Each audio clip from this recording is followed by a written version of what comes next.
mahafal mefikia,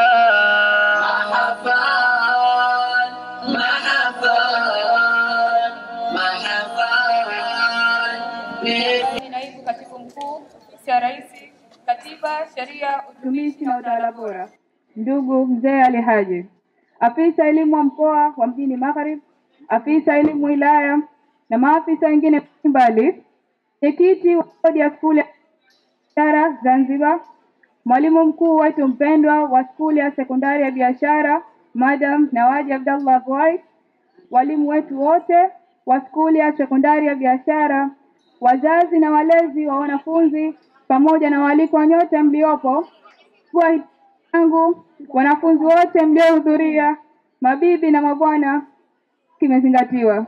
Assalamu alaikum wa rahmatullahi wa barakatuh. Wa alaikum wa barakatuh. Kwanza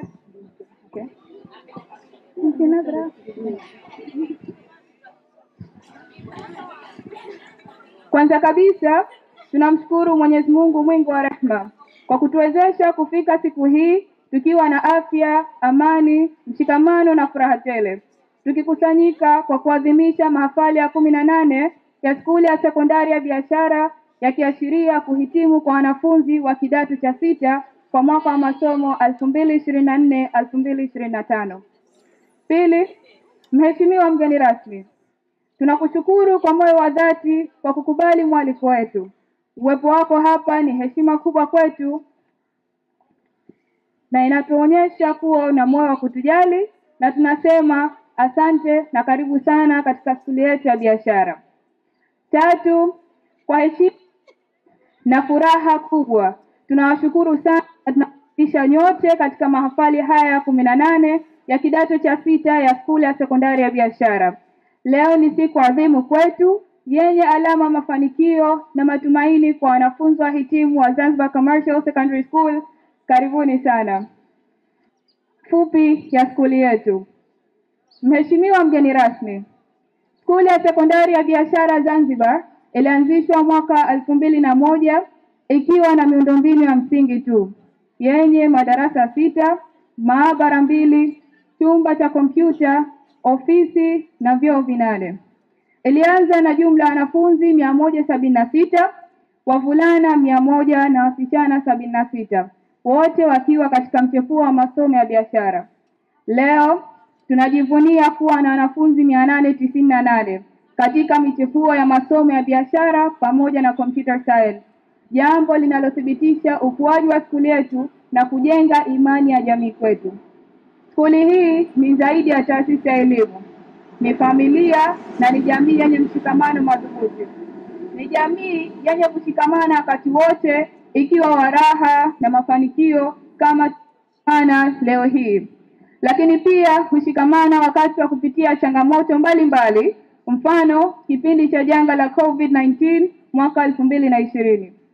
Hakika mshikamano wetu ndio mafanikio yetu, na leo tunasimama hapa kama ushuhuda wa umoja wetu, tukisherehekea ushindi wa pamoja na kushikamana katika kipindi kigumu cha masomo ya sekondari ya juu tulioanza nayo mwezi Mei 2023 na tulianza nayo mwezi Julai 2023 na kumaliza mwezi Mei 2025. Kuhusu wahitimu wa 2025. Mheshimiwa mgeni rasmi, wanafunzi unaotuona mbele yako leo ni wahitimu wa kidato cha 6 wa mwaka 2025. Baadhi yetu tulianza safari yetu ya elimu hapa shuleni mwaka 2019 tulipoanza kidato cha kwanza, na wengine wakaungana nasi mnamo mwezi Julai 2023 kutoka skuli mbalimbali za Unguja na Pemba.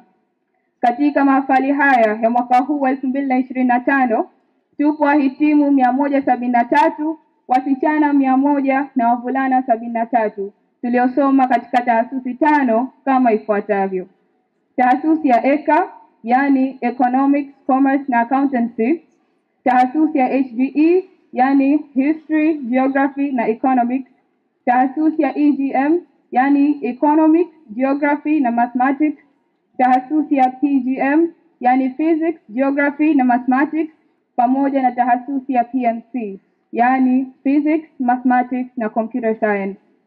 Kwa bidii, mshikamano na kujituma, tumefikia hatua hii tukibeba maarifa, maadili na maono mapya kwa maisha yajayo.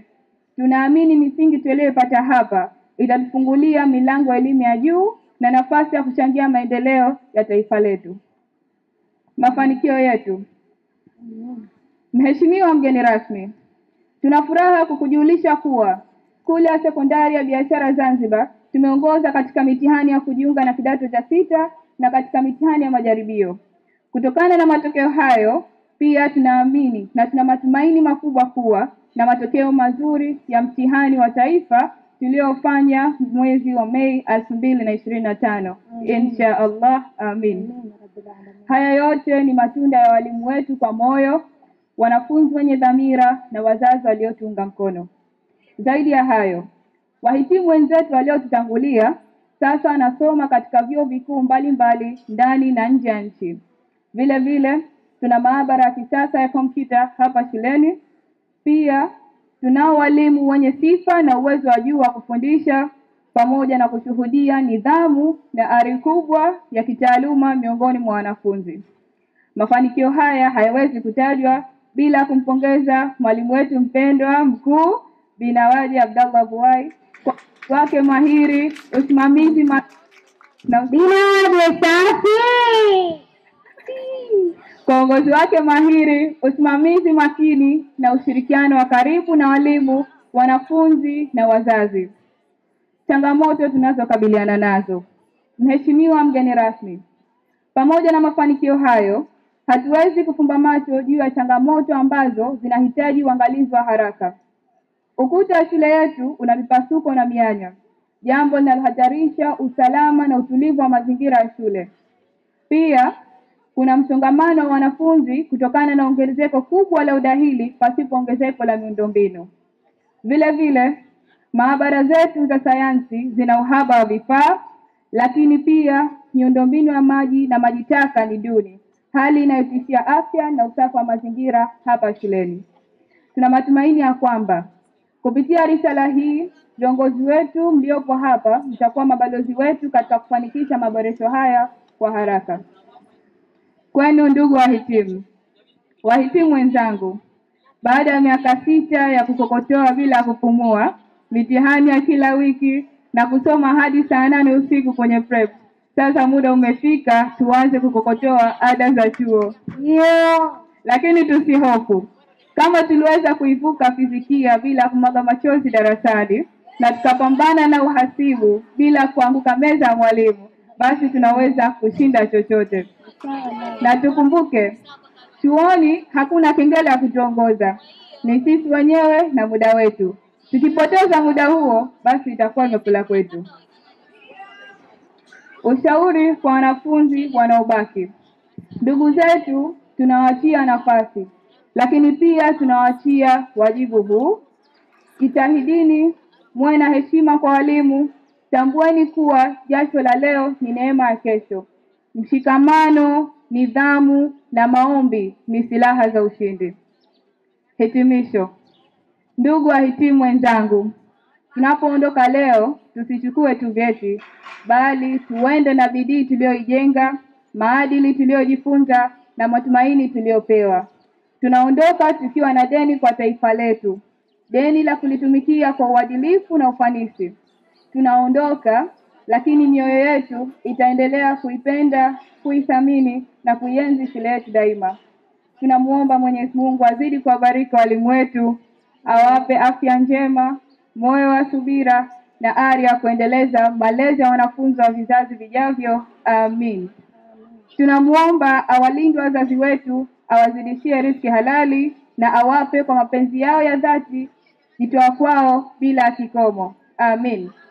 Kadhalika, tunamuomba Mola wetu atuongoze sisi wahitimu wote, atuwezeshe kufaulu mitihani yetu ya taifa kwa kiwango cha juu, tupate nafasi bora katika vyuo vikuu na atujalie kuwa raia wema, wachapakazi hodari na viongozi waadilifu wa taifa letu.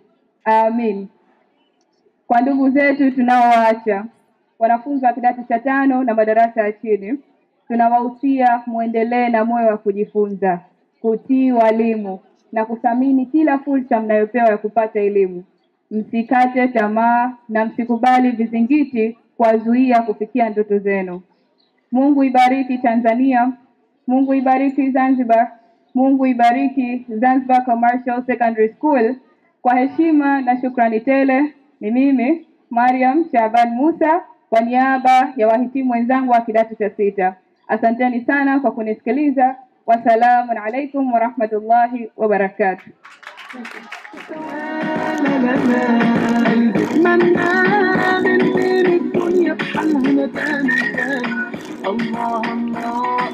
Na moja kwa moja ni kutoa nasaha zangu kwa wahitimu wote ambao wamemaliza kidato cha 6.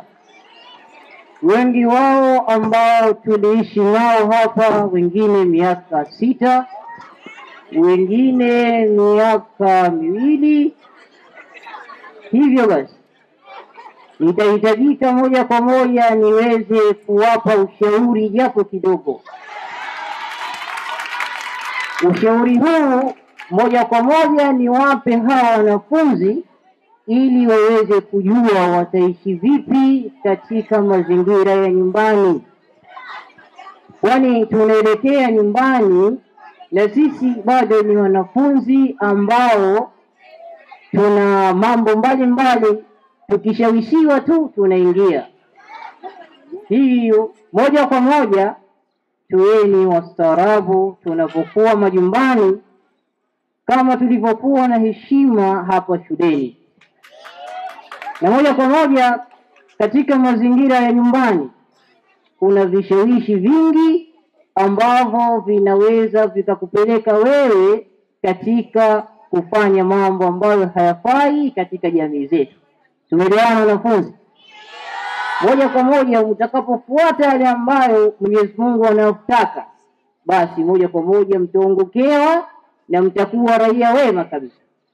Basi moja kwa moja kama nilivyosema, nisichukue dakika nyingi hapa sababu walimu wamenipa dakika chache kabisa. Basi moja kwa moja niwaombeni muwe wasikivu na muweze kuwa raia wema. Asanteni sana kwa kunisikiliza.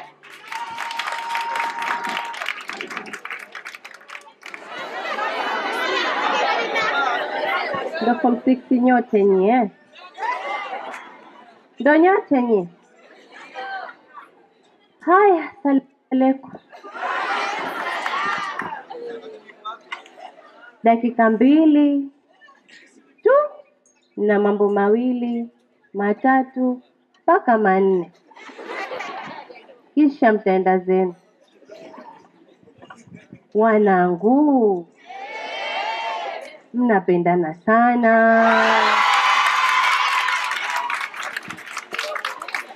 Punguzeni kupendana. Hayo mambo yapo huko nje sana mpaka mtachoka. Hebu someni kwanza.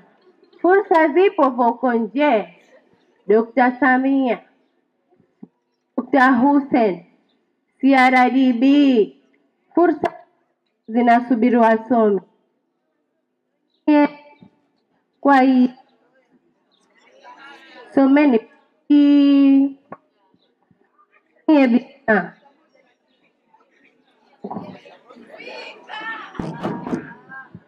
hata mie bidhaa kwa mume wangu.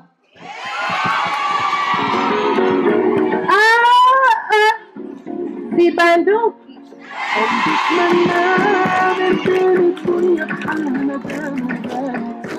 Kwa hiyo na nyie someni, hayo mambo yatafika tu kwa muda wake. Maana hapa matokeo yakiwa mazuri, walimu tunanenepa, tunakuwa wapana, ila mkifeli tutakonda siku 2 3, lakini we yatakuganda tu ya matokeo yako. Jengine, wanangu hamsharifiki. Nilikuwa nawaletea boflo hapa. mkazikataa. Banzi mnazikataa. Sasa nasemaje? Hizo banzi mtazila hizo. Na napunguza idadi. Ukishiba, hujashiba, utajijua mwenye. Sitaki kanya.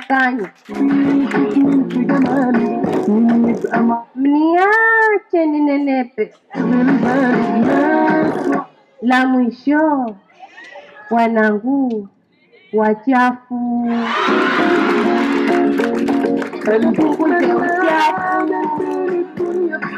Leo mko hapa, kesho na kesho kutwa mnaolewa huko, mnaoa majumbani kwenu. Uchafu msinifanyie, mpunguze uchafu. La mwisho, nawapenda sana wanangu, nawatakia kila la heri.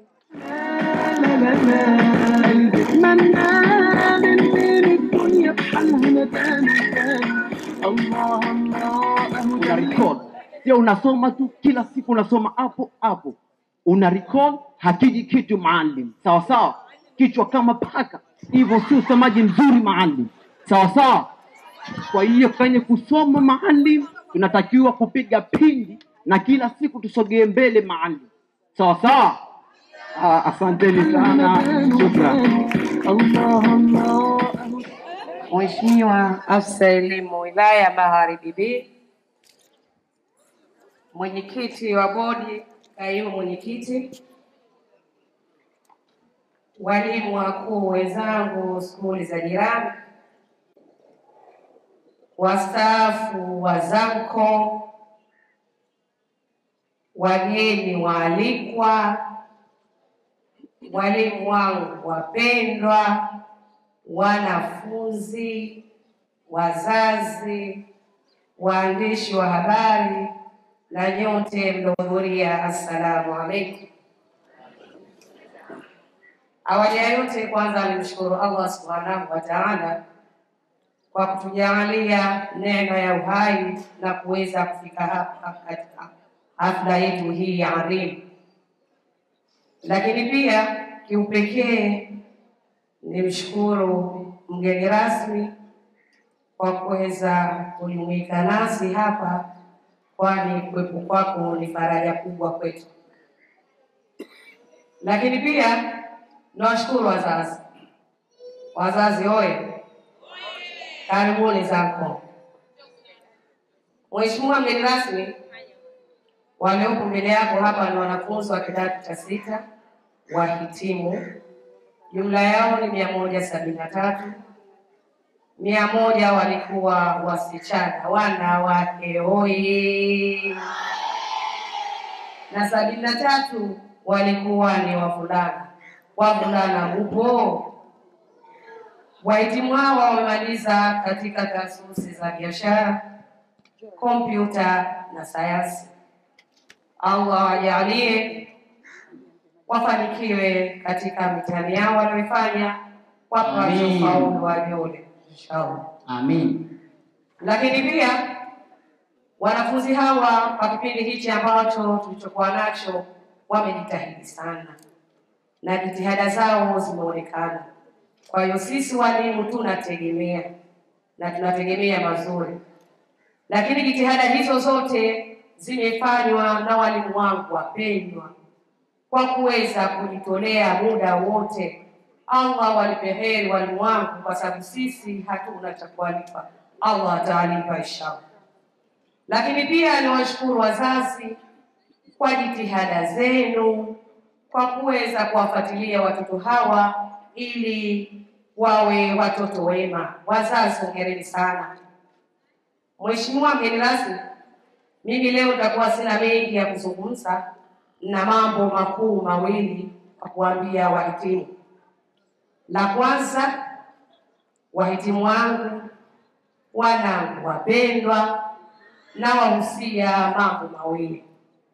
La kwanza, mudumishe tabia nzuri, hekima, busara. Hii ni ngao katika jamii iliyowazunguka. lakini pia mkawe mabalozi huko mwendako, mkaitumie elimu mlioipata hapa na mtakayoipata huko mnapokwenda. Allah atawajalia inshallah nyote mtaingia vyuo vikuu. Hilo la kwanza. Lakini la pili, niwakumbushe kwamba nyinyi ni vijana, tena vijana ambao taifa linawategemea, nchi yetu inawategemea sana. Kwa hiyo nawakumbusha kitu, ikifika Oktoba mwaka huu kuna zoezi la upigaji kura. Kwa hiyo msije mkapoteza fursa hizi, mkapige kura, mkachague viongozi walio sahihi wenye kuleta maendeleo katika nchi yetu. Dr. Mwinyi hoye, Mama Samia hoye.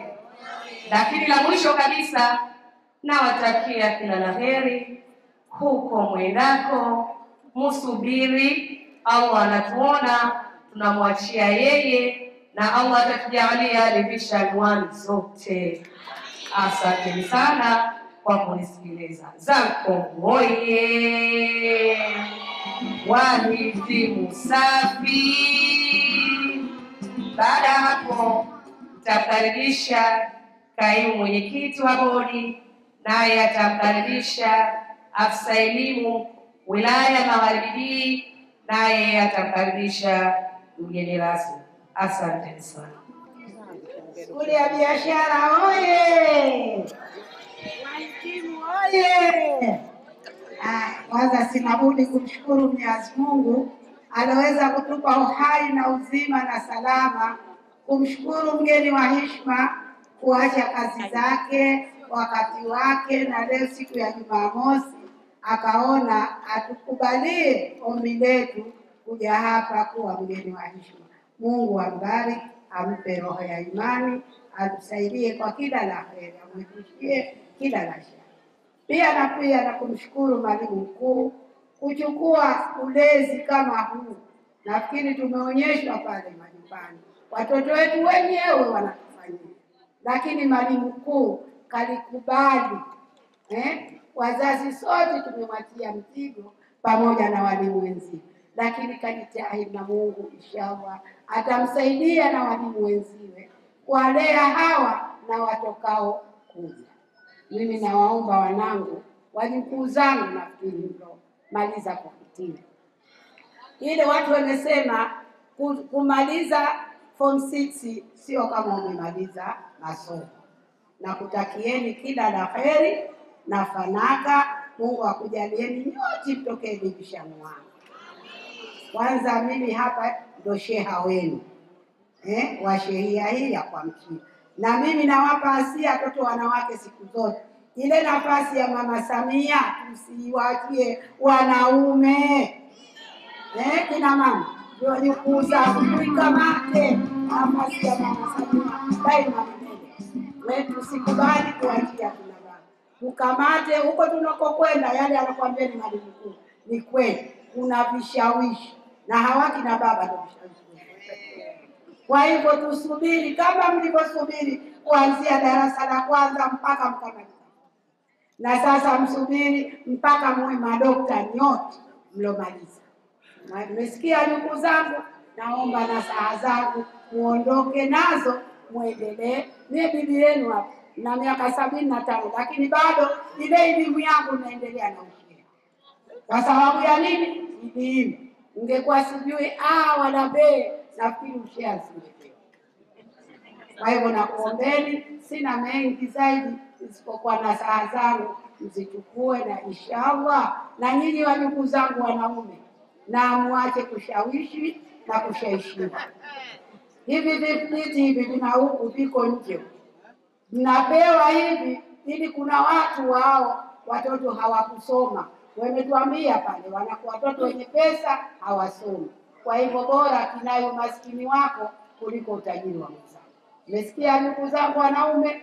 Muendelee mpaka na nyie muwe madokta, muwe mawaziri. Nyie ndio tunakutegemeeni madokta, tunakutegemeeni nafasi aliyokuwa nayo mwalimu mkuu. Basi na nyinyi hii mnaiweza kuifikia iwapo mtapostahimili kama alivyostahimili walimu wenu wakakufikisheni hapa.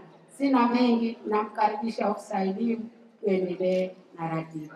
Mheshimiwa Naibu Katibu Mkuu Wizara ya Katiba na Sheria, Kaimu Mwenyekiti wa Kamati ya Skuli ya Bodi ya Elimu ya hapa Shule ya Biashara, Mwalimu Mkuu wa shule hii ya biashara, lakini naona walimu wakuu mbalimbali kwa skuli za karibu, nao tunathamini, tunawakumbuka. Ndugu walimu wa shule hii, wazazi, wanafunzi na wanahabari, asalamu alaykum warahmatullahi wabarakatuh. Awali ya yote tumshukuru subhanahu wa ta'ala ambaye ametuwezesha kuwepo hapa tukiwa wazima na salama, na mpaka hivi sasa kuendelea na mambo yetu bila tatizo lolote. Tumwombe Mwenyezi Mungu atujalie tumalize salama na turudi nyumbani salama inshallah. Awali ya yote kwanza ni wapongeze, mimi nitaanza na wanafunzi. Nawapongeza sana. Nawapongeza sana. Hapa mlipofika si padogo. Kuna wengi tumewaacha huko nyuma. Kwa hivyo tunatakiwa sasa elimu yetu iwe hai, iwe juu zaidi. Tufike juu zaidi ili tuweze kufanikisha katika mambo haya. Mheshimiwa mgeni rasmi, la pili nitakusimamie ni kwamba sisi wilaya pamoja na mkoa huu mjini Magharibi tunajisifu sana. Skuli ya biashara imeendelea kutuheshimisha sana katika skuli ambazo zinaleta matokeo mazuri katika mkoa huu wa mjini Magharibi. Basi shule hii ya biashara, tunaomba walimu waongeze jitihada, wasije wakatuangusha. Lakini haya yote haya yametokana na misingi mizuri ambayo imejengwa na walimu wetu waliopita huko nyuma. Tulikuwa na Mwalimu Rama, nadhani marehemu ameshafariki, lakini tunaye mwalimu wetu mkuu ambaye alipita hapa Biarabia, naomba asimame tumuone. Huyu mwalimu mkuu alikuwa hapa miaka kadhaa, na haya mafanikio ni pamoja na nguvu zake. Lakini vile vile tunaye mwalimu Simai hapa, naye waondoka juzi ndio akampisha Binawaji, na Binawaji anaendeleza yale ambayo yameasisiwa na hawa waliopita. Tuwaombee Mungu waliko wamepumzika wawe salama, na wajalie Mwenyezi Mungu mwisho mwema. Wazazi, vijana hawa wanataka kuongozwa, mjitahidini kuongoza vijana kama mchezo ulivyoonyesha pale. Vijana kupata elimu hao wanakuwa na matatizo kidogo, tuendelee kuwalea ili tupate watu wema katika taifa letu la Zanzibar na Tanzania kwa ujumla. Baada ya hayo niseme mengi, Allah ajalie kila la kheri inshallah huko mnapokwenda, mfanikiwe zaidi na mlete manufaa kwa nchi yetu hii ya Zanzibar na Tanzania kwa ujumla. Baada ya hayo, asanteni sana kwa kusikiliza. Lakini la mwisho, nimetoa kazi ya kumkaribisha mgeni rasmi. Kwa hivyo kwa heshima na taadhima, naomba mgeni rasmi nikukabidhi kipaza sauti ili uweze kuendelea. Karibu sana. Ndugu mwalimu mkuu, ndugu yangu na wajibu wa Abdallah, afisa wa elimu wa wilaya, kaimu mwenyekiti wa bodi, walimu wa skuli ya biashara na wote walioalikwa, wazazi wa wanafunzi wanao graduate na wengine wote tulioko hapa, bila kusahau waandishi wa habari, asalamu alaykum. Naomba kwanza nichukue fursa hii kumshukuru Mwenyezi Mungu kwa kutujalia uhai na afya na tukaweza kukutana katika jambo hili muhimu sana kwetu la kuadhimisha siku ya mahafali ya vijana wetu hawa ambao wana graduate leo wa kidato cha 6.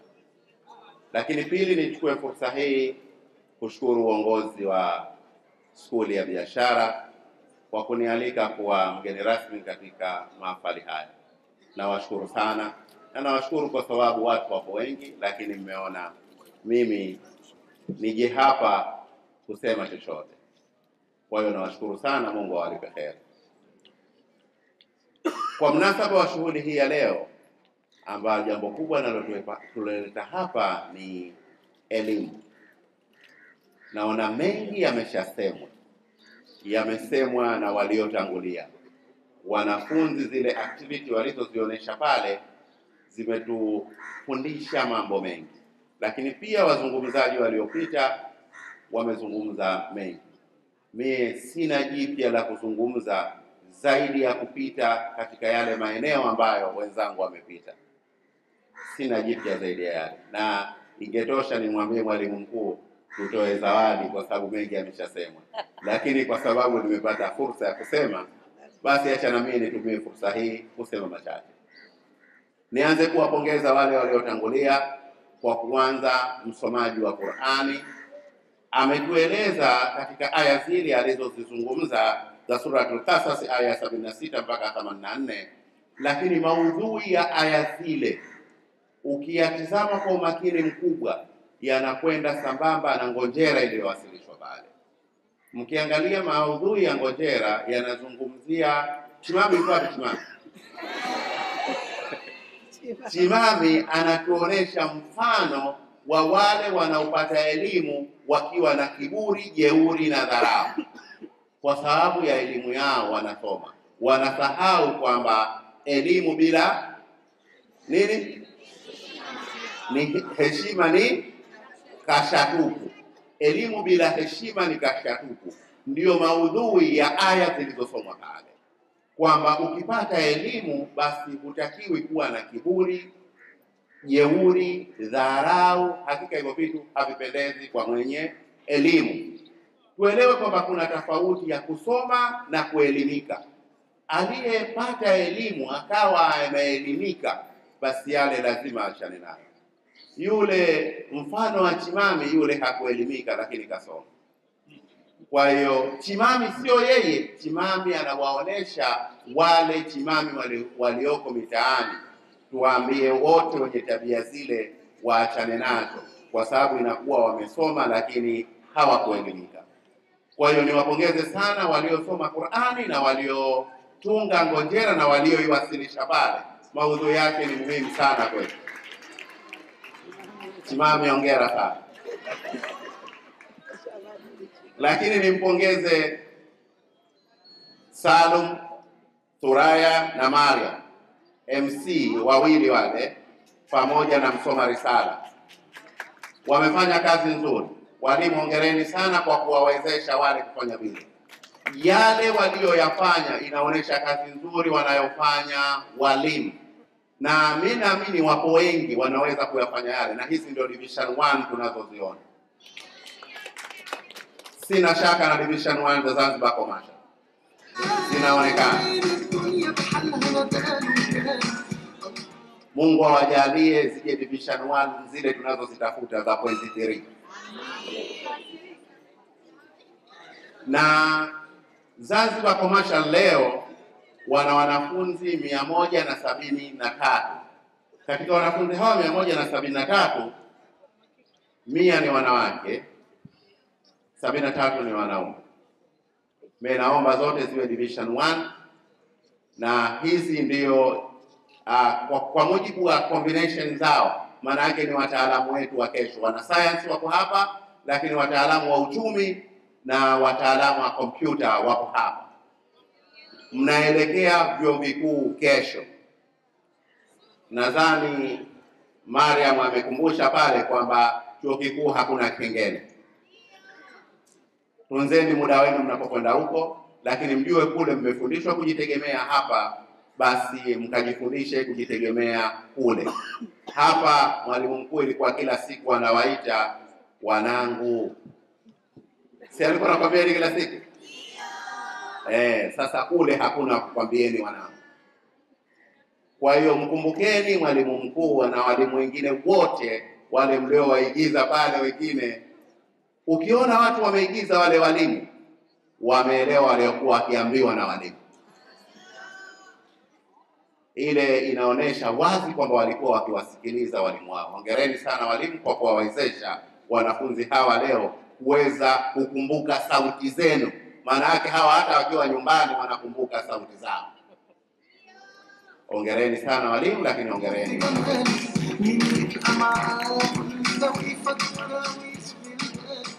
Katika maudhui ya kazi mbalimbali zilizoonyeshwa hapa, tumeambiwa kwenye zile surprise kuna vishawishi huko nyumbani.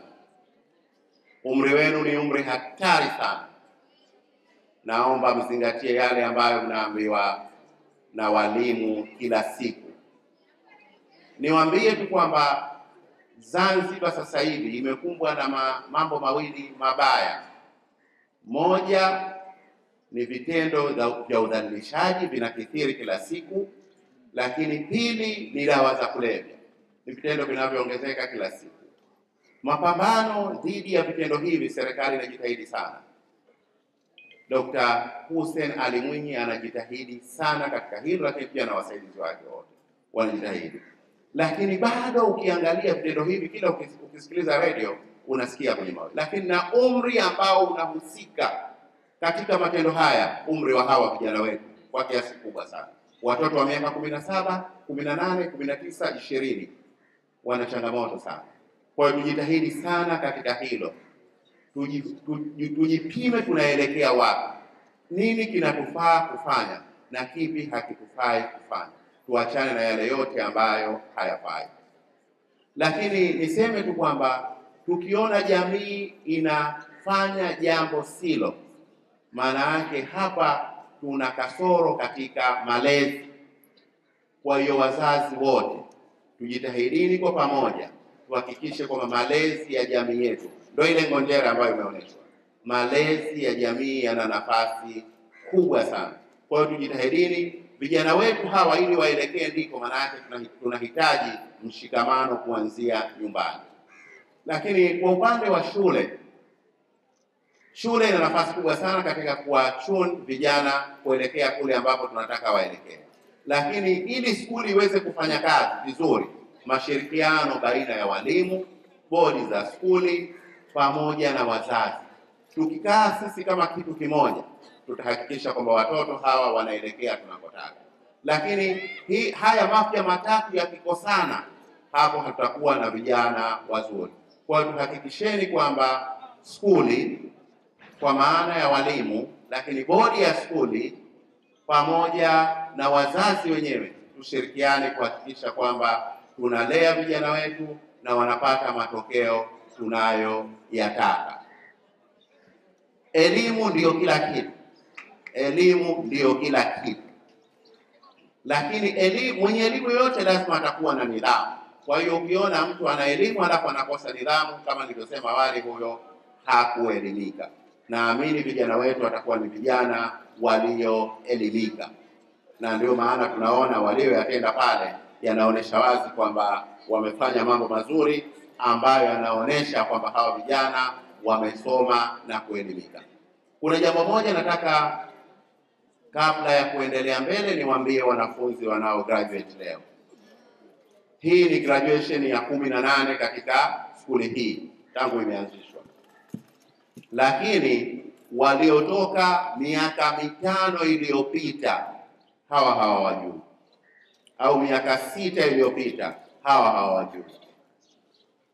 Nyinyi nataka mwe chachu ya kutambuana tangu wale waliotoka graduation ya kwanza mpaka hii ya leo. Anzisheni alumni watambua wenzenu wote. Mnanielewa? Anzisheni ule umoja wenu, nyie mwe chachu ya kuanzisha, mwatambue waliotoka graduation ya kwanza mpaka ya 18, mtengeneze umoja wenu ili muwe mnaisaidia skuli hii. Kwa sababu kesho na kesho kutwa mtakuwa katika maeneo mbalimbali na mtakuwa mnaweza kuwakumbuka walimu wenu na mtaweza kuisaidia na kuwasaidia hawa mnawaacha leo.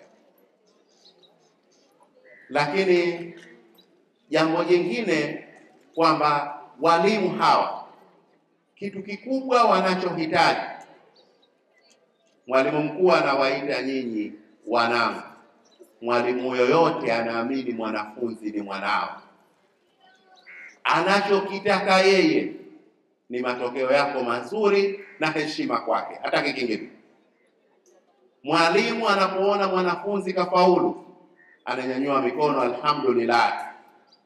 Lakini wanapofanya vibaya wanafunzi, anasema uso pa kuweka sina. Sasa haya ndio wanayotaka walimu, kuona matokeo mazuri lakini na heshima wao. Hamna cha kuwalipa walimu, lakini waheshimuni walimu. Mkiwaheshimu walimu, kama anavyosema mwalimu mkuu, atazidi kunenepa. Kwa hiyo kubwa la kwenu ni nidhamu. Mnapokwenda msisahau, kwa vyovyote vile, hapa ndipo ambapo alfajiri yenu ilichomoza, na hii leo mnaelekea mbele zaidi. Mkumbuke pale ambapo mlianzia, msisahau hapa ambapo mmeanza, kwa sababu mmepata elimu. Hata uwe na digrii 3, mwalimu wako atabakia kuwa ni mwalimu, na bado una kitu cha kujifunza kwake. Kwa hiyo hili ni la kwenu wanafunzi, kwamba jengeni heshima kwa walimu wenu, kasomeni mbele mnapokwenda, lakini mkumbuke wapi mmetoka. Lakini tengenezeni umoja wenu ambao uwaunganishe nyinyi na wale wengine ambao wametangulia. Kwa upande wa wazazi, tuendelee kuwapa support walimu. Bila ya nyinyi hawa hawawezi kuwa na nguvu ya kusimama na wale. Ili wapate nguvu ya kusimama na wale, lazima tuwe kitu kimoja. Lakini na kwa upande wa wizara, viongozi wa wizara wako hapa, kwamba lazima tuzisapoti shule kama vile ambavyo zimezungumzwa baadhi ya changamoto. Mimi naomba nizichukue hizi changamoto na niahidi kuzifikisha katika sehemu husika. Naamini kwamba shule ilipoanza miaka iliyoanza na leo ni tofauti, kutokana na labda thamani chache, madarasa machache, kutokana na wingi wa wanafunzi. Ilianza na wanafunzi wachache, lakini sasa ina wanafunzi wengi. Tuipongeze serikali, tuipongeze Wizara ya Elimu kwa bahati sasa hivi jitihada kubwa serikali inafanya kuimarisha miundombinu ya elimu, ujenzi wa madarasa, vifaa. Alhamdulillah, hili jambo linakwenda vizuri. Kwa hiyo naamini na haya yanaweza yasiwe changamoto baada ya muda mfupi, kwamba tutaweza kupata utatuzi wa changamoto hizi.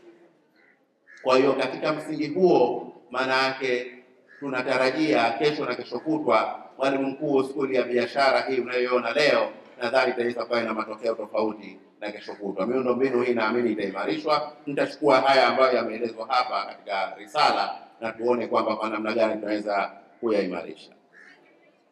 Moto yetu iwe si kuondoa zero, isiwe kuondoa zero. Moto yetu iwe kupata division 1 na 2. Hiyo walimu tuweke mkakati kwa kushirikiana na bodi ya shule pamoja na wazazi, kuwa na division 1 na 2. Kwa bahati tunapewa watoto wale cream ambao ni best student, lakini pia tunapewa wengine ambao wana join pale form 5 form 6, lakini wote hawa tunaweza skuli kwa kuiomba wizara kuona kwamba zile changamoto zilitoka.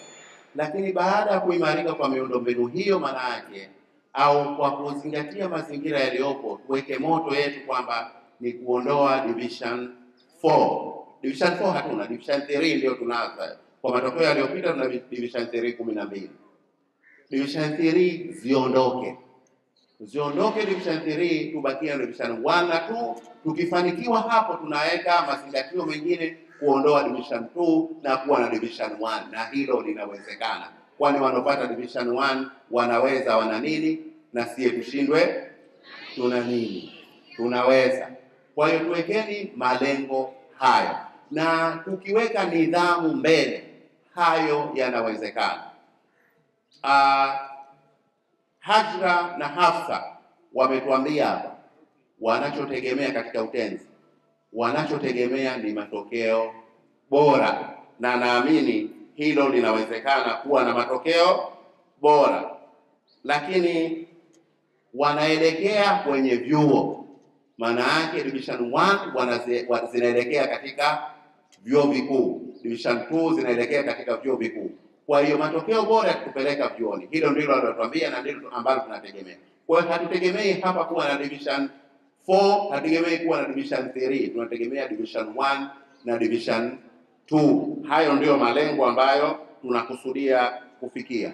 Kwa hiyo tukishirikiana kikweli baina ya ule utatu niliozungumza, wanafunzi watakuwa wanufaika na yale mashirikiano yetu. Na tukiweka mbele elimu, mimi nadhani changamoto zote hizi za nchi zinaweza zikatatuka, lakini elimu hiyo kama tulivyoambiwa lazima ifuatane na heshima. Heshima ni kila kitu ndani ya jamii. Aliyepata elimu lakini hana heshima, maana yake elimu yake haikuweza kumsaidia. Mimi niseme tu kwamba nawapongeza sana wahitimu wote waliohitimu hii leo. Mungu awajalie kila la heri, lakini pia niwapongeze walimu kwa kazi nzuri walioifanya. Maana yake kumlea mtoto mpaka akawa na mwelekeo, wakafanya yale waliofanya pale, lakini wakaweza kuperform katika mitihani yao, ni kazi kubwa sana. Ualimu ni moja kazi ambayo inataka mtu ajitume kweli kweli. Ukiona watoto leo wanaweza kufanya yale, maana yake walimu wamejituma. Lakini pia niwapongeze wazazi wote ambao leo watoto wao wana graduate, nao wamejitahidi kuingainga huko nyumbani mpaka leo watoto hawa wakawa na graduate. Bila ya kuwasimamia yale hayawezekani. Kwa hiyo umoja wetu tunaamini kwamba utaleta matokeo bora, na tukiwalea hawa watoto vizuri, amani ya nafsi yetu inapatikana, amani ya shule inapatikana, lakini amani ya nchi inapatikana. Lakini watoto hawa wakiwa wanaelekea siku, maana yake yote hayo yataweza kukosekana. Baada ya kusema hayo, mimi niseme niwashukuru sana na Mungu awalipe kila la heri, na niseme kwamba niko tayari kwa ratiba nyingine inayoendelea kama ilivyopangwa. Asante. Alhamdulillah, thumma salatu wassalamu ala rasulillah Muhammad sallallahu alaihi wasallam. Amma ba'd, baada ya kumshukuru Mwenyezi Mungu mtukufu na kumtakia ziada za heri bwana Mtume sallallahu alaihi wasallam, Mheshimiwa mgeni rasmi, Mheshimiwa mwalimu mkuu, afisa elimu, kaimu mwenyekiti wa bodi, walimu wenzangu, wazazi, wahitimu, walimu kwa jumla, assalamu alaikum warahmatullahi wabarakatuh. Baada ya yote hayo ambayo yamefanyika, sasa ni wakati wa kuwakaribisha wanafunzi ambao katika namna moja ama nyingine wametoa mchango wao katika mafanikio ya shuleni hapa, changamoto walizopitia katika miaka yao 6 na 4, na wale ambao wa kidato cha 4 ambao wamefanya vizuri zaidi, na wale wa kidato cha 2 ambao pia wamefanya vizuri zaidi. Kwa ni muda wao wa kushajihisha wanafunzi wengine ambao bado wapo.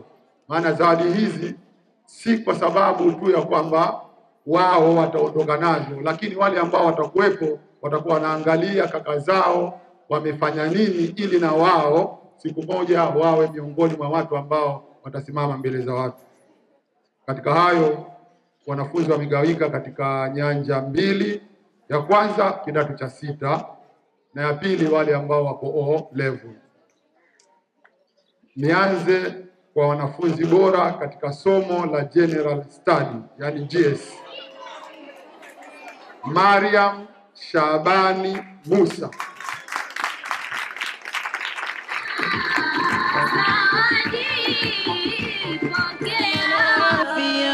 Zanko munambawani nani asiyeijua mahafal mahafal mahafal mefikia mahafal mahafal mahafal mefikia. Makubwa waliyafanya ili tuwe na nidhamu, kama vile kutukanya kwa yote yaso muhimu, bali pia kudanganya walitwambia haramu, lakini na kusengenya kuwa ndio kubwa sumu. Ziada tuliekewa na walimu wetu wema, na mabuku kusachiwa lengo kuleta heshima, na hili lilifikiwa na pekee taaluma, na sisi tuloekewa kweli hatukuwa nyuma. Mahafal mahafal mahafal mefikia mahafal mahafal mahafal mefikia. Tunapeleka salamu kwa mwalimu Binawaje amefanya kazi ngumu kujua tunapasije, vikao kila awamu situtavisahauje, na kudumisha niwamu sijui tukusifuje. Pia twatoa hongera kwa mwalimu Bisubira, imamu mwenye busara, hakuna anamkera. Leo mpo munang'ara, tumependa zenu sera, wala sio masihara, zankomu inang'ara. Mahafal, mahafal, mahafal mefikia. Kwanza kabisa naomba kuitangaza ni zawadi ambayo alituahidi bosi wetu kwamba atainunua A. Mwalimu ambaye katika somo lake ataleta A, basi yeye yuko tayari kuinunua, na hili alishafanya. Binawaje oye Tanzania. Kwa hiyo mwalimu kama ana A 20 ata times 20 mara 7,000 ndio pesa yake. Lakini kwa upande wa O level form 4 ameweza kuinunua kwa shilingi 8,000 za Kitanzania, na kwa upande wa form 6 ameweza kuinunua 10,000 ya Kitanzania. Na pesa hizo tayari walimu wameshaingiziwa kupitia akaunti zao mbalimbali. Walimu oye! Lakini pia hakufaidika na hilo, ameona pia atoe motivation katika kategori tofauti tofauti. Zankomu namba 1, nani asiyeijua? Mahafal, mahafal, mahafal mefikia.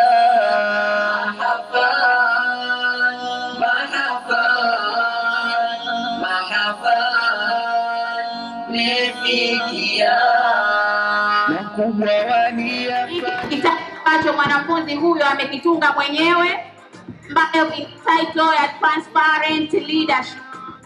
Na hii ni kutokana na kuwa yeye alikuwa ni Minister of Finance Mariam Shabani. Ndio tunapenda kumsikia kutokana na lakini pia kuwa ni mwanafunzi bora katika masomo.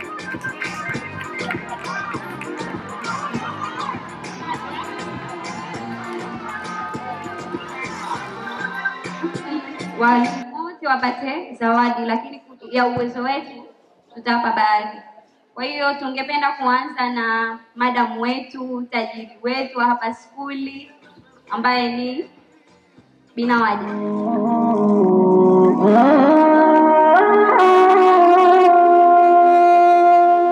Hongereni sana walimu wema, ana salama leo yamefana mahafali mema, na sisi twawaona leo mmependeza sana.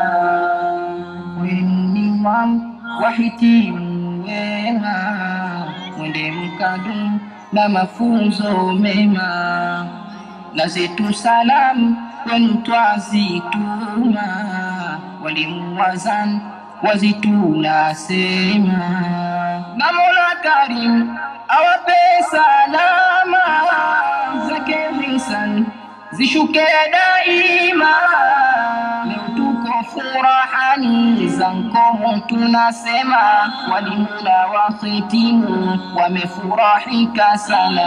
Leo tuko furahani, zankomu tunasema, walimu na wahitimu wamefurahika sana. Hongereni sana wahitimu wema, twawaombea mema na salama.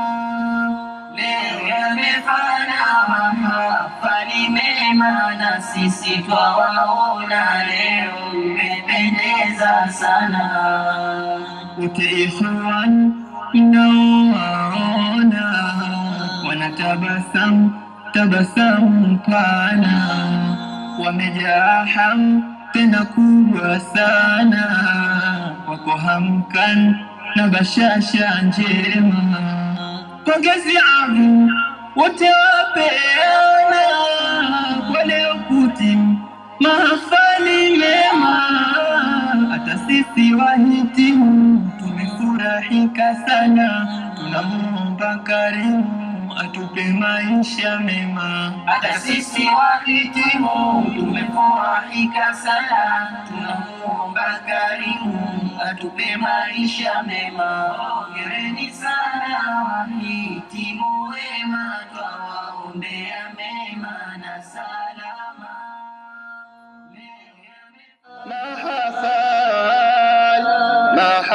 Mahafal mefikia, mahafal